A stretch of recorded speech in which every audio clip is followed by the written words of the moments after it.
inside.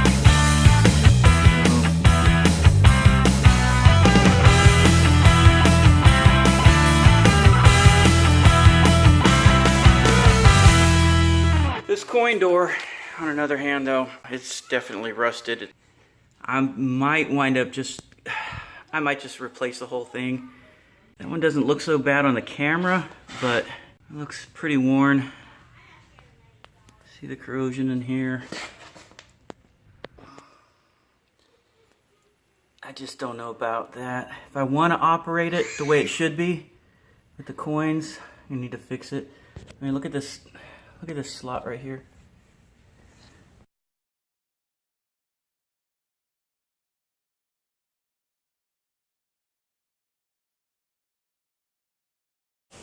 Okay, for this segment I'm going to be using a product called EvapoRust. I've gone ahead and I have removed that rusty old coin door, and I've got some parts here for the arcade monitor, the mounting brackets, and even the coin mechanics here.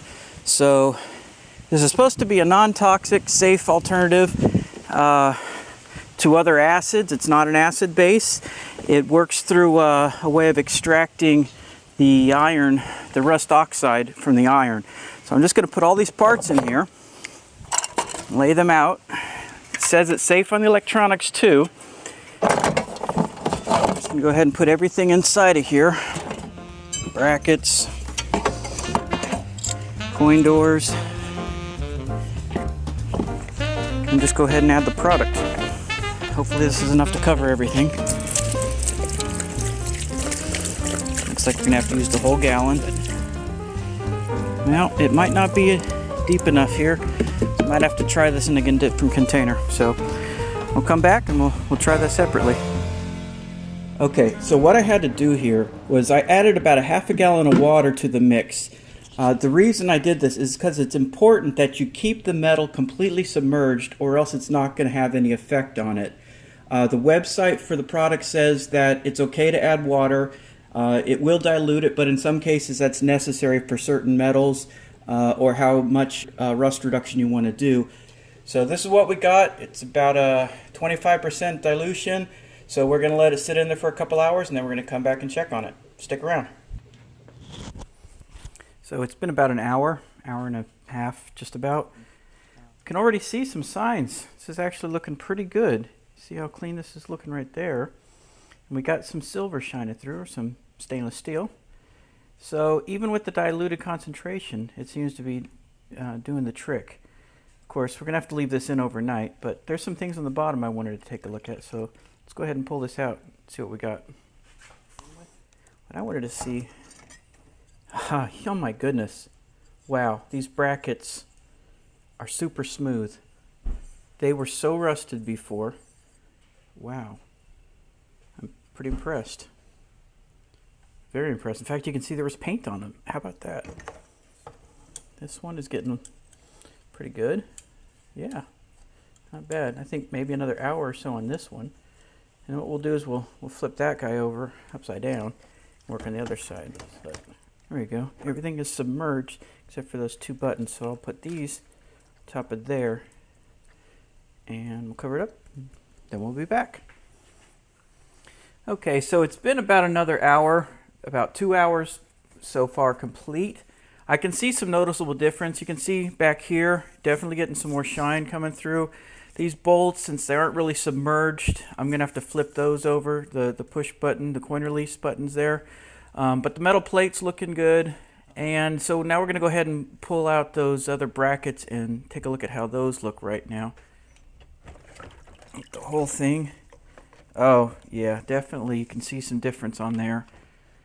See, we got some shine going on. Most of that's rubbing off with my finger. Yeah, I think this one's ready to come out. Whatever rust is on there isn't, yeah. Oh my God, nice and shiny. Wow, see that? Wow. Okay, so see, I was gonna chuck these and just completely discount them, but I think we got a pretty good job here. What else do we have in here? These brackets, solid. These are done.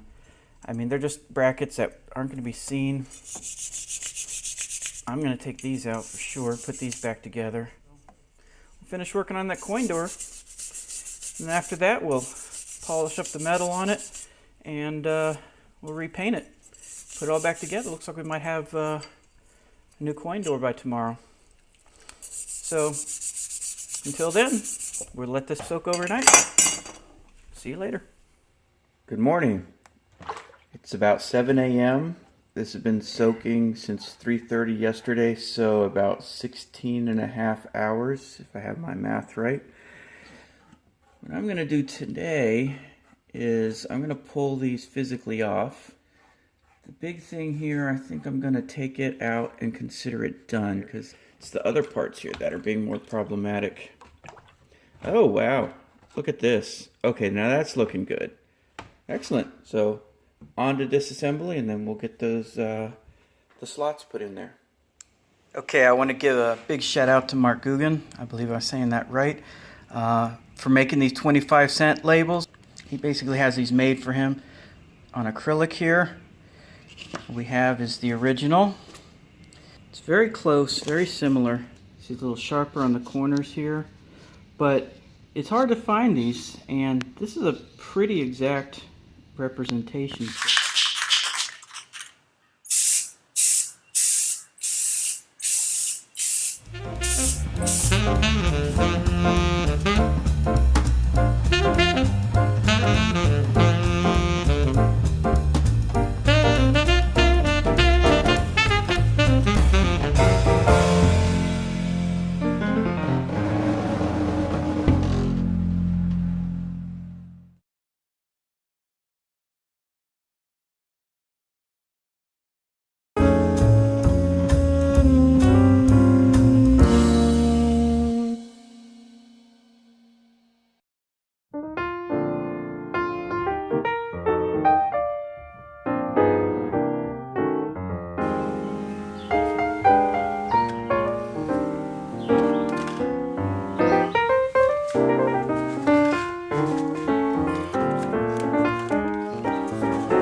Well, that does it for this episode. There's still a lot of work ahead on this project, so be sure to tune in to our next episode as we attempt to restore the flaking backlash in this old machine. Until then, thanks for watching.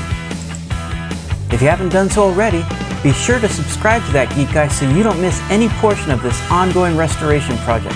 I promise you won't be disappointed with the final results.